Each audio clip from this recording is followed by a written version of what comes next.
kasama ho natin ang chairperson ng Kilusang Mayo 1, Sir Live kayo sa RMNDZ XL Manila, si Radyo Man Lourdes. Good afternoon.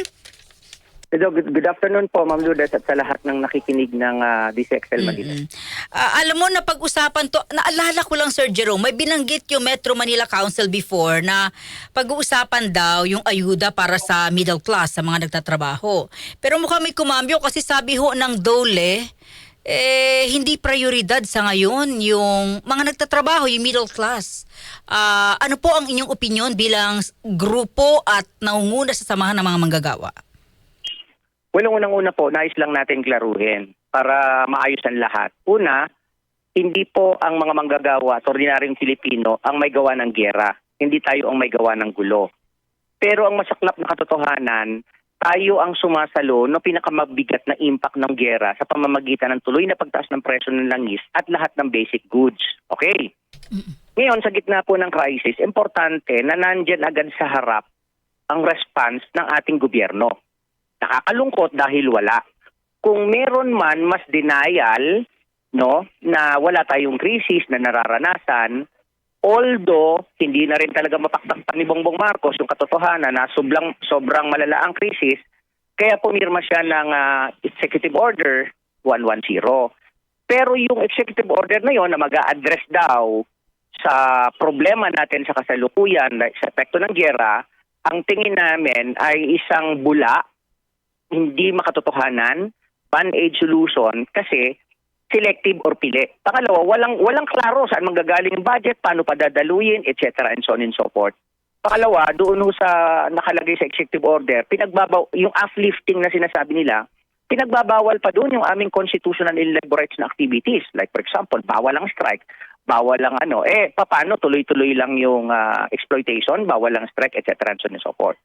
Pangalawa, sa issue po ng itong binabanggit na meron daw, wala yan sa EO, hindi namin nabasa yan, na 1.2 billion na standing fund.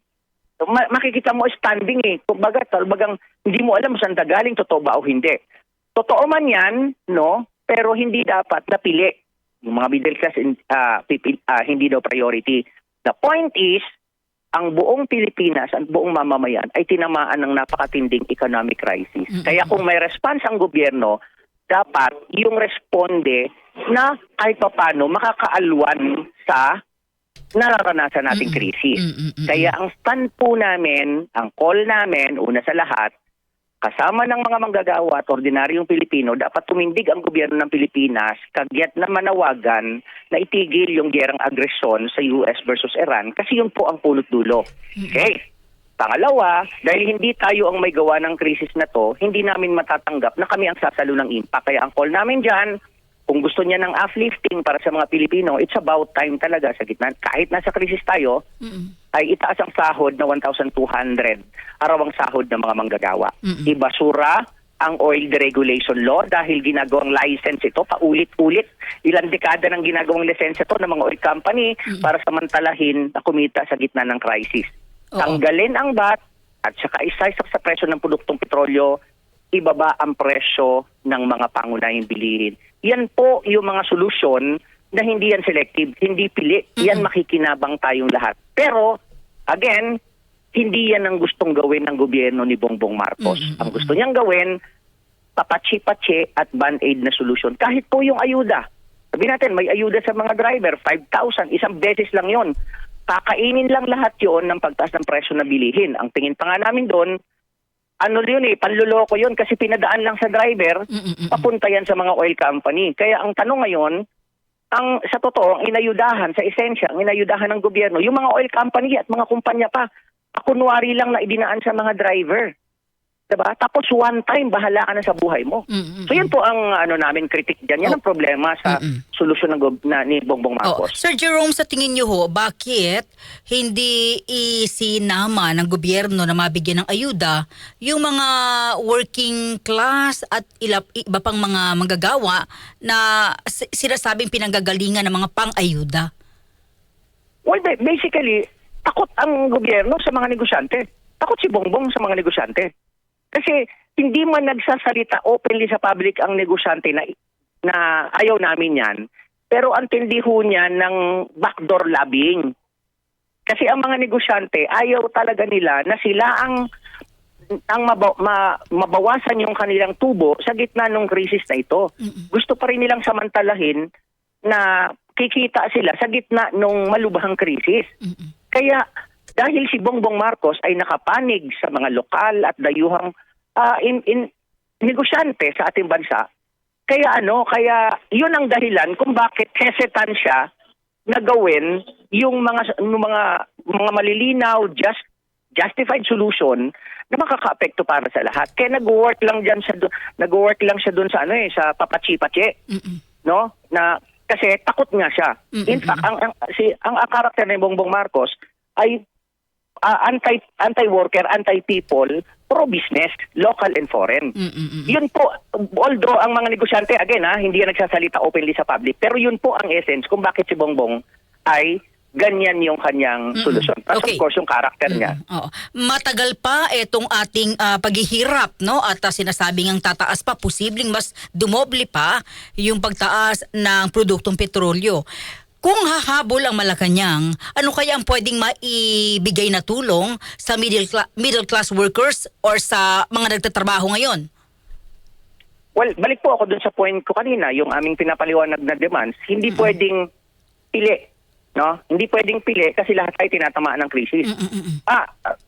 In fairness sa middle class, kahit paano yung middle class ngayon, nasasaktan talaga sila sa tindi ng impact. Pero po, mas masakit yan para sa mga walang trabaho. Mas masakit yan para sa mga tricycle driver, jeepney driver na nagbaboundary. Mas masakit ang impact para sa mga manggagawa na below minimum wage earner. So, masakit sa middle class pero mas matindi po ang sinasalong krisis nito. Kaya ang point namin, balik kami doon sa call na hindi dapat pili ang bibigyan lang ng ayuda or tulong. Ang gusto natin, sabi ko nga sa iyo kanina, pinapaliwanag natin, dapat talaga yung mga programa na may impact para sa lahat at hindi pili. So, balik tayo dun sa 1,200 na sahod sa mga manggagawa. Additional 1,200, yes. Oo, ibasura ang oil deregulation law. Kasi pag binasura po ang oil deregulation law, ang ibig lang sabihin namin dyan, mababalik sa gobyerno ng Pilipinas ang kapangyarihan para mag-control ng presyo ng langis at siya mismo ang bibili. No, kasi ganito ma'am, kung ang gobyerno mismo ang may control sa oil industry, siya ang bibili, 'di ba? Pag bumili siya, kung magkano nilang binili, yun lang ang ibebenta niya dito sa ating mga kababayan. Kung may patong man ng kaunti para sa maintenance and other expenses, maliit lang ang patong. No? Kasi gobyerno nga siya, hindi dapat pagkatubuan. Experience natin, ang mga oil company dahil profit-oriented yan, inuuna ang tubo over dun sa wala silang pakialam sa impact sa ating ekonomiya at paghirap ng taong bayan. Okay, huling tanong ho sa sitwasyong ito, sa tingin niyo ba ay handa sa mga ganitong situation yung ating pamahalaan? Well, tingin ko hindi po. Hindi siya handa. Dahil matagal na ito sasalaminin natin to sa mahabang problema ng ating economy. Yung ekonomiya natin palaging nakaasa sa foreign economy. Never ang gobyerno ni Bongbong Marcos at ang mga previous government before Marcos na nag-ready para magkaroon tayo ng sariling ekonomiya. Sa totoo lang hindi tayo masyadong maapektuhan nung krisis nito kung meron tayong sariling ekonomiya na hindi fully dominated ng foreign. Tingnan natin yung ating mga karatig bansa at even sa Europe, yung mga bansang independent na kahit papano ay hindi nakaasa yung kanilang ekonomiya sa mga ekonomiya ng ibang bayan. May impact sa kanila yung krisis pero hindi tulad sa Pilipinas. Tayo baliktad. Paabante na ang kasaysayan ng mundo, lahat papunta sa progress, pero ang Pilipinas konting problema lang sa global, tayo yung tinatamaan kasi nakaasa tayo sa foreign. So, hindi po handa ang gobyerno. No, hindi handa.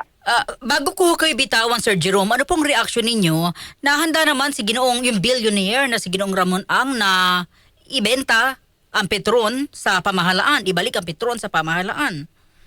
Well, kung seryoso si Ramon Ang na ibalik, no, sa gobyerno ang Petron, good yan. Ngayon, dapat ang pag-isipan ng gobyerno, paano niya yan i-recover? Paano niya bibilin yan? Kasi since 1998, napatunayan na hindi talaga nag-work para sa pag-improve ng buhay ng mga Pilipino, itong batas ng oil deregulation law, alam natin lahat yan. No, wag na tayong magbulahan sa mga hindi na kami makikinig sa mga pambobola ng mga ekonomista, etc. and so on and so forth. Ang tinitingnan namin yung concrete impact sa buhay. Wala hong nangyari yan, sinamantala lang tayo. Kaya kung ibinubukas ni Ramon lang yan, dapat magkandara pa ang gobyerno na bayaran yan at patakbuhin niya ng gobyerno. Siya mismo ang direktang mag-import ng langis sa Pilipinas at ibenta niya ng mas mura para sa atin at magkakaroon niya ng chain reaction sa buong ekonomiya ng ating bayan. Kahit paano, diyan tayo makaka-recover ng paunti-unti sa problema nating sa pangmatagalan. Okay. Sir, maraming salamat sa inyo. Mabuhay po kayo. Good afternoon. Maraming salamat po sa inyo pagkakataon. Mabuhay po ang ating mga manggagawang Pilipino at ang ating mga kababayan.